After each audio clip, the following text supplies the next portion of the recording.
ब्रिटनमधील नव्या कोरोनामुळे महाराष्ट्रात अधिक सतर्कता बाळगली जाते। मात्र तरी देखील परदेशातून अन्य राज्यात उतरून त्या ठिकाणाहून महाराष्ट्रात येणाऱ्या प्रवाशांची संख्या ही मोठी आहे। यामुळे अशा प्रवाशांना ते उतरतील त्या विमानतळावरतीच क्वारंटाईन करण्याची मागणी राज्य सरकार केंद्राकडे करणार आहे। या संदर्भात काल मुख्यमंत्री उद्धव ठाकरे यांनी वर्षा निवासस्थानी कोरोना लसीकरणाचा आढावा घेतला। अधिक दक्षता घेण्याचे निर्देश सुद्धा मुख्यमंत्र्यांनी यंत्रणांना दिले आहेत। ब्रिटनचे पंतप्रधान बोरिस जॉन्सन यांनी नव्या कोरोना विषाणूचा धोका पाहता ब्रिटनमध्ये पुन्हा एकदा लॉकडाऊन जाहीर केलाय।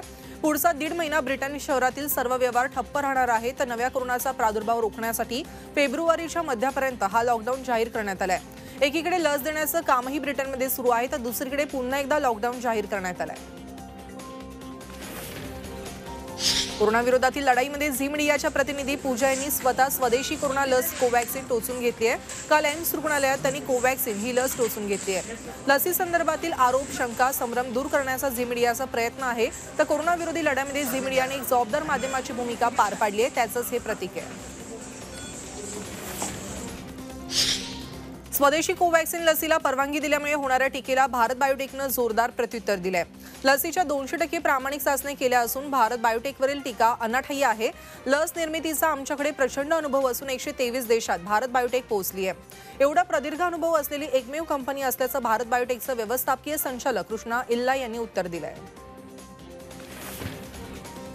ब्रिटनमधून आलेल्या नव्या कोरोनाच्या पार्श्वभूमीवरती तसंच नाताळ आणि नववर्ष स्वागताला होणाऱ्या गर्दीच्या काळामध्ये राज्यात 5 जानेवारीपर्यंत संचारबंदी लागू करण्यात आली आहे। आज या संचारबंदीची मुदत संपणार आहे आणि यामुळे आता संचारबंदी मागे घेण्याच्या हालचाली सुरू झाल्यात। राज्यातील कोरोना स्थिती सध्या नियंत्रणात असल्यामुळे रात्रीची संचारबंदी वाढवण्यात येणार नसल्याचं बोललं जात आहे। सर्वसामान्यांसाठी मुंबईची लोकल सेवा सुरू करण्याचा विचार सध्या होतोय। सकाळी 7च्या आधी आणि रात्री 10 नंतर लोकल सेवा सुरू करण्याचा विचार करण्यात येतोय। सध्या केवळ अत्यावश्यक सेवेतल्या प्रवाशांनाच लोकलमधून प्रवासाला परवानगी आहे। यामुळे जर सकाळीच्या आधी आणि रात्री 10च्या नंतर लोकलला परवानगी मिळाली तर नोकरदारांना काहीसा दिलासा मिळणार आहे। पुण्यात मास्क न वापरणाऱ्यांवरती आणि रस्त्यावरती थुंकणाऱ्यांकडून जवळपास 18 कोटींपेक्षा अधिक दंड वसूल करण्यात आलाय। कोरोनाच्या काळामध्ये नागरिकांना मास्क वापरण्याचा आणि सार्वजनिक ठिकाणी न थुंकण्याबाबत प्रशासनाकडून वेळोवेळी सूचना देऊन सुद्धा लाखो लोक नियम न पाळत असल्याचं दिसून येत आहे।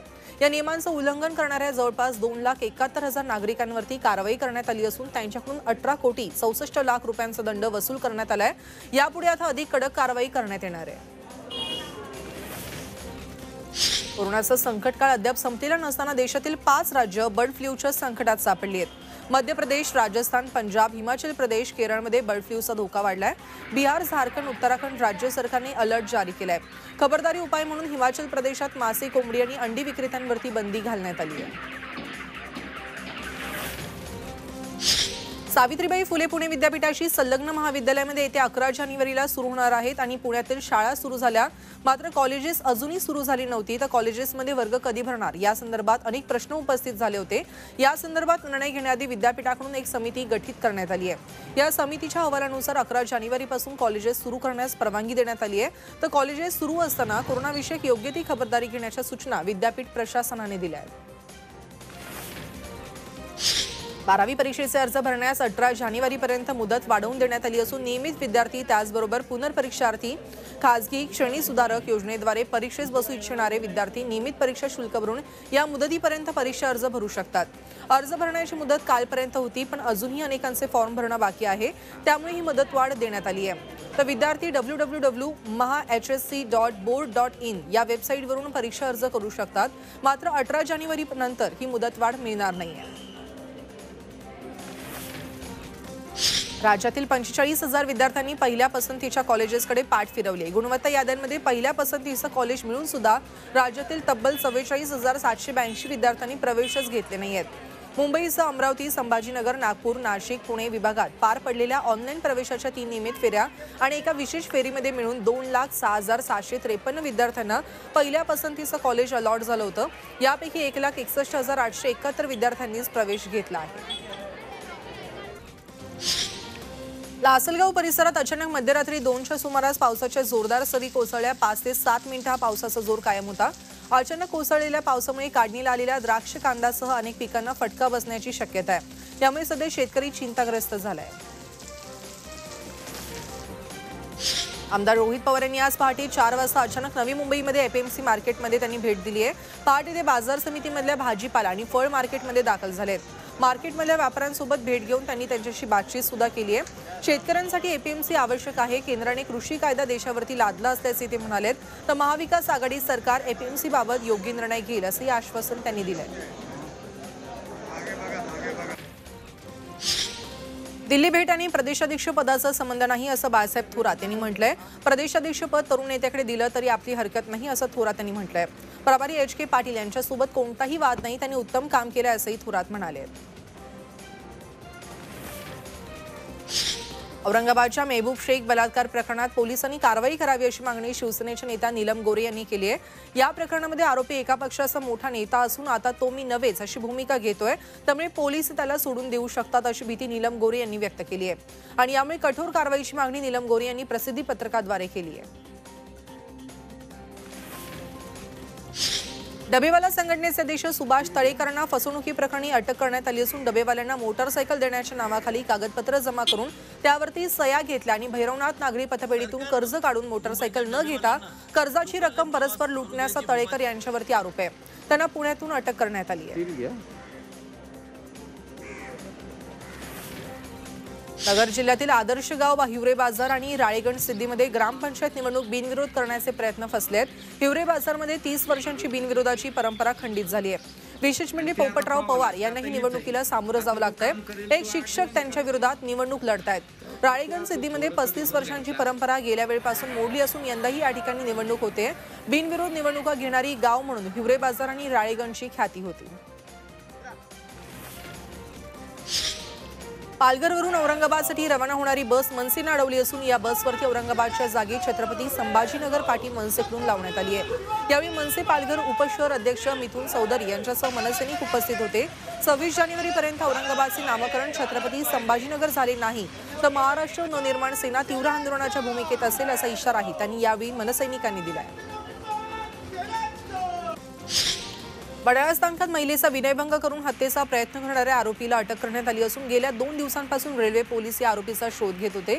राजू बंड्या असं अटक केलेल्या आरोपीचं नाव असून नवी मुंबईतल्या कोपरखेरण येथून त्याला अटक करण्यात आली आहे। सीसीटीव्हीच्या आधारे रेल्वे पोलिसांनी आरोपीचा शोध लावला आणि पोलिसांना यात यश आलं। पालघर जिल्ह्यातील तलासरी तालुक्यातील पाटीलपाडामध्ये 3 वर्षीय मुलीवरती लैंगिक अत्याचार झाल्याची संतापजनक घटना समोर आली आहे। पीडित मुलीला डहाणूमध्ये शासकीय रुग्णालयात उपचारासाठी दाखल करण्यात आलंय। या प्रकरणी तलासरी पोलीस ठाण्यामध्ये गुन्हा दाखल झाला असून पोलिसांनी 3 संशयितांना ताब्यात घेतलंय। या घटनेनंतर तलासरी परिसरात संतापाचं वातावरण असून नागरिकांमध्ये भीती निर्माण झाली आहे। एनसीबीकडून एका टॉलिवूड अभिनेत्रीला अटक करण्यात आली असून मीरा रोड इथल्या एका हॉटेलमधून एनसीबीनं ड्रग्जसह शनिवारी तिला ताब्यात घेतलंय। चौकशी करून तिला सोडण्यामध्येही आलं होतं, मात्र रविवारी पुन्हा एकदा तिला चौकशीला बोलावून अटक करण्यात आली आहे। नांदेडमध्ये आई आणि मुलाचा संशयास्पद मृत्यू झाल्याची घटना उघड झाली असून नांदेडच्या देगलूरमध्ये ही घटना घडली आहे। इमारतीवरच्या टाकीमध्ये आई मुलांचा मृतदेह सापडला असून 23 वर्षीय शिवलीला मठपती आणि 3 वर्षीय प्रज्योतचा संशयास्पद मृत्यू झालाय। पोलिसांकडून अधिक तपास या प्रकरणात सुरू आहे। न्यायालयाची बंदी झुगारून साताऱ्यातील फलटणमध्ये बैलगाडी शर्यती सुरू असल्याचं समोर आलं असून साताऱ्यातल्या फलटण तालुक्यात भाडळी बुद्रुक या दुष्काळग्रस्त भागामध्ये अवैधरित्या लाखो रुपयांचा सट्टा लावून या बैलगाडी शर्यती सुरू होत्या। पाहायला बघांची सुद्धा प्रचंड गर्दी होती। कोणालाही न दिसणाऱ्या मोकळ्या रानावरती अवैधरित्या ही शर्यत सुरू होती। पुण्याच्या वरदहस्तानी या शर्यती सुरू होत्या। पोलिसांनी आयोजकांवरती का कारवाई केली नाही असे अनेक प्रश्न आता यामुळे उपस्थित होत आहेत।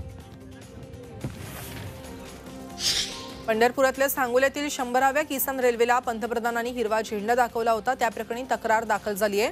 केंद्रीय कृषी मंत्री आणि रेल्वे मंत्री यांनी आचारसंहिता भंग केल्याची तक्रार करण्यात आली आहे। वॉटर आर्मीचे प्रफुल्ल कदम यांनी ही तक्रार निवडणूक आयोगाजवळ दाखल केली आहे। येरवड्यातील कैद्याचेही आता 6 पॅक होणार आहेत, कारण या कैद्यांसाठी पहिली ओपन जिम लवकरच सुरू होते। कैद्यांच्या फिटनेसवरती भर देत तेलंगणा आणि तिहारच्या धर्तीवरती राज्यात कैद्यांसाठी पहिली ओपन जिम येरवडा मध्यवर्ती जेलमध्ये सुरू होते। ओपन जिमला मिळणारा प्रतिसाद पाहून इतर मध्यवर्ती जेलमध्ये ही संकल्पना राबवली जाते। ओपन जिमच्या माध्यमातून सायकलिंग, हातापायाच्या व्यायामाच्या मशीनने कैदी आपला फिटनेस वाढवू शकतात। पुणे आणि पिंपरी चिंचवडमध्ये 10 नवी पोलीस स्टेशन्स निर्माण केली जाणार आहे। शहर परिसराचा वाढता विस्तार विचारात घेऊन ग्रामीण पोलिसांच्या अखत्यारीतील पोलीस ठाणे जे आहे ते शहर पोलिसांच्या अखत्यारीमध्ये समाविष्ट करण्याचा निर्णय सोमवारी उपमुख्यमंत्र्यांच्या बैठकीत घेण्यात आला आहे। शिरूरमध्ये पोलीस उपविभागीय कार्यालय स्थापन करण्यास या बैठकीत तत्वतः मान्यता देण्यात आली आहे।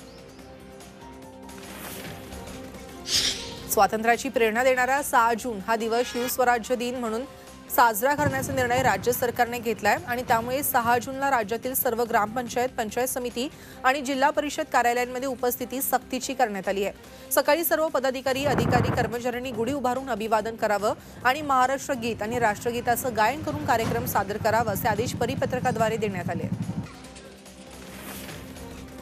पुण्यात नायलॉनच्या मांजाची विक्री करणारे पोलिसांच्या रडारवरती आहेत। नायलॉन मांजाची विक्री केल्यास कारवाई होणार असल्याचा इशारा पुणे पोलिसांनी दिलाय।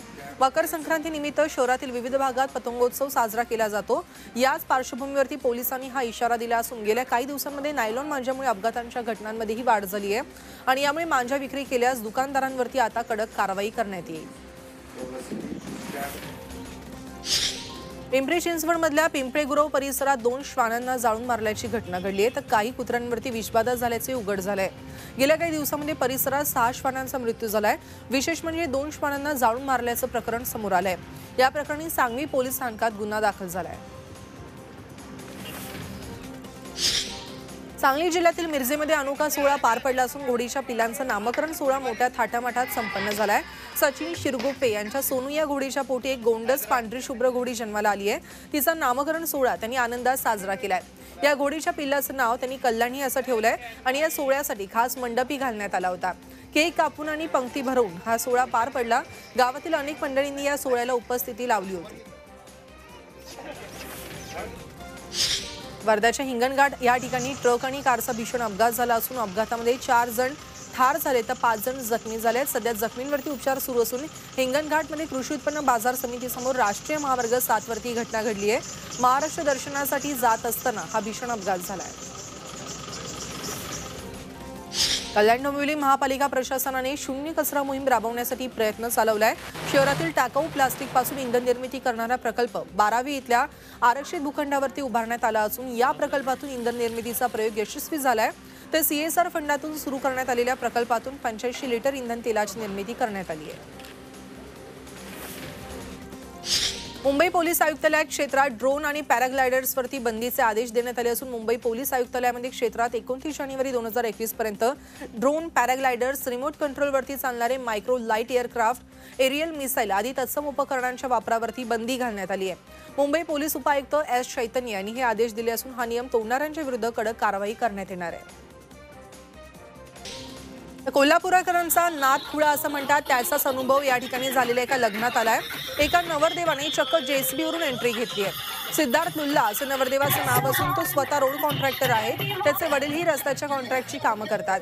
दररोज ज्या वाहनाशी आपला संबंध येतो, ज्या वाहनामुळे आपला व्यवसाय उभा आहे, त्या JCB वाहनातून लग्न मंडपात यायचं सिद्धार्थने ठरवलं आणि चक्क त्याने वाजत गाजत JCBतून लग्न मंडपात एंट्री केली आहे। कोल्हापूरच्या पंचक्रोशीमध्ये सध्या याच लग्नाची जोरदार चर्चा आहे।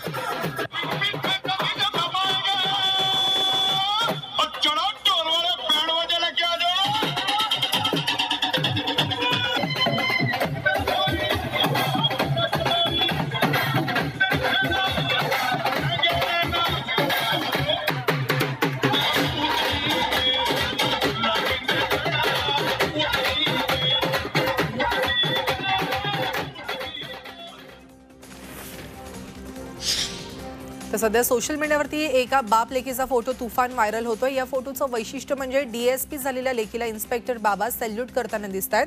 बाप लेकीच्या फोटोने सोशल मीडियावरती सर्वांचंच मन जिंकलंय। DSP लेकीला इन्स्पेक्टर बाबांनी सॅल्यूट केलाय तो क्षण या फोटोत कॅप्चर झालाय। आंध्र प्रदेश पोलिसांनी 3 जानेवारीला पोलीस मेळाव्याचं आयोजन केलं होतं। याच कार्यक्रमात पोलीस सब इन्स्पेक्टर श्याम सुंदर यांनी DSP पदावरती असलेल्या आपल्या मुलीला म्हणजे JC प्रसन्नती यांना सॅल्यूट केलाय। आपल्या लेकीला सॅल्यूट करताना त्यांची छाती अभिमानाने फुलली होती। हा क्षण पाहून उपस्थित अधिकारी देखील भावुक झाले।